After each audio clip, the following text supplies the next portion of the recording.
বাংলাদেশে আমি বোধহয় একমাত্র ব্যক্তি যে এখনো পর্যন্ত ডিম মশালাটা খাইনি। ইউটিউবে এত রিভিউ দেখেছি যে আর ওয়েট করতে পারছি না। আজকে আমি ডিম মশালা বানাবোই বানাবো, তার জন্য আমি একটা সেদ্ধ ডিম নিয়েছি, এরপরে খোসাটা ছাড়িয়ে নিয়েছি।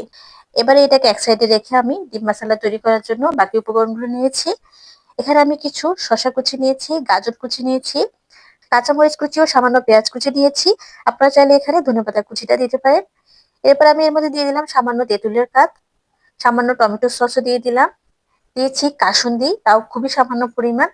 এরপরে দিয়েছি বিট লবণ। বিট লবণ দেওয়ার ফলে কিন্তু এর স্বাদটা টোটালি চেঞ্জ হয়ে যায়। এরপর দিলাম আমি শুকনো মরিচের গুঁড়া। চিলি ফ্লেক্সটা ব্যবহার করা যায়, আমার হাতে কাছে ছিল না তাই আমি ব্যবহার করে নিই। এবারে সবকিছুকে ভালোভাবে মিশিয়ে নিলে দেখুন এটা তৈরি হয়ে গেছে। একটু পরে কিন্তু মশলার চেহারাটা পুরোটাই চেঞ্জ হয়ে যাবে।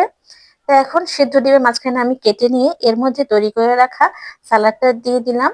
এরপরে আমি সামান্য টমেটো সস দিয়ে দিয়েছি ফাইনাল ফিনিশিং এর জন্য। আমি একটু ব্লেন্ড করে নিলেই এর ফাইনাল লুকটা আপনাদেরকে দেখানো যাবে। দেখুন এটার টেস্ট এত দারুণ, আমি কি বলবো, আপনারা বাসায় ট্রাই করলেই বুঝতে পারবেন। এই যেমন ফার্স্টে নিজের জন্য বানালেও পরে কিন্তু রিকোয়েস্টে আমি আরো একটি বানিয়েছিলাম, কিন্তু ছবি তোলার মতো আর চান্স পাইনি, তার আগেই শেষ হয়ে গেছে।